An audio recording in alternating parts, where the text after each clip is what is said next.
The disastrous interview with Prince Andrew about Jeffrey Epstein from a few years ago is dramatized in a new Netflix movie. Let's talk about Scoop.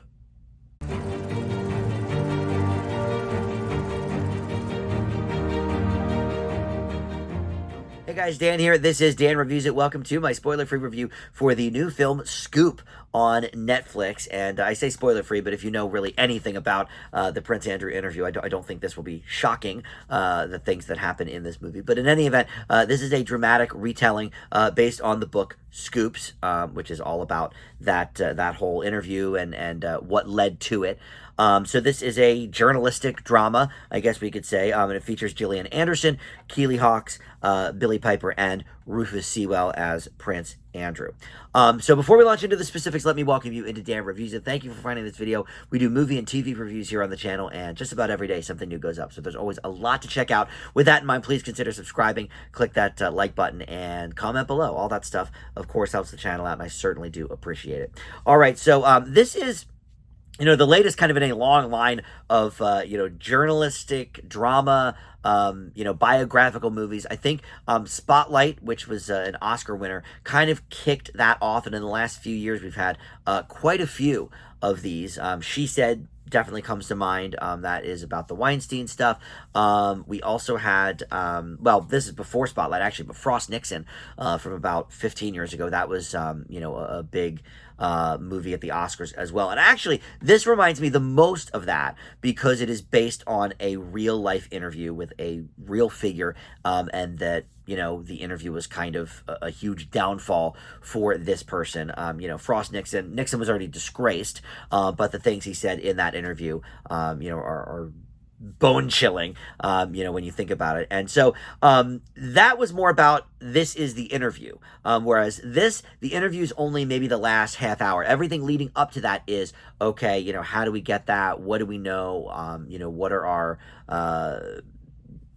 journalistic, with our journalistic integrity, what are the things we should be asking? What are the things we can be asking? How do we maintain access to this person?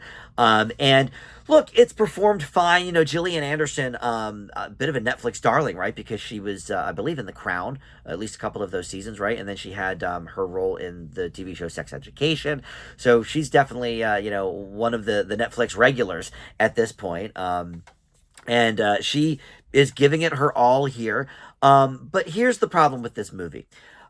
Everything, first of all, if you know really much about the Prince Andrew interview, or even really some of the Epstein stuff, I don't think a lot of this will come as a surprise. So it's like we know the whole movie, basically, where we're going and what we're leading up to. And is it interesting, watching these gals try to hunt down information and all of that? Yeah, I guess, but it's been done so much better in so many other things. And She Said being so recent too. I think that was 2022 that movie came out. And that was brilliantly acted, and a lot of the same things that apply to this movie, but all done better. And then the interview itself is supposed to be kind of the capper to this movie, like, oh, here's the big climax of the movie. And so many people either have watched that interview or know the details of it. And look, even me, I didn't necessarily follow that closely, but even as a peripheral person who follows the news from time to time, like, I knew some of the things that were said in that interview. So it just became very anticlimactic. And would it have been more interesting to kind of leave that part on the floor and focus on their aspect? No, not really, because I don't think there was enough there for the story. Like She Said, and look, it's easy to compare and contrast movies, of similar genres, but it's what we do, right? And She Said, I feel like there was much more, sort of teeth pulling and behind the scenes work to try and gain some of those interviews. Here, I'm not saying everything just fell into their lap. There would be no movie then, but it just isn't as gripping as I think some of the other movies of this kind that we've seen before. Is it acted well? Yes. It certainly checks some of those boxes. And this was directed by Philip Martin, who I'm kind of unfamiliar with, but most of his work is, on British television and in British films. He's won a few awards for some of his work with the BBC and some of the British channels. But Um, and this is BBC related. It takes place at the BBC. That's where the interview happened. So look, there's, as a person who went to school for journalism and all that, sure, this is, interesting enough for me, but there just wasn't enough there. There wasn't enough meat and potatoes with this story, as I had hoped. So, unfortunately, this is a little bit middling in the biographical journalism drama category. I leave Scoop with a C plus.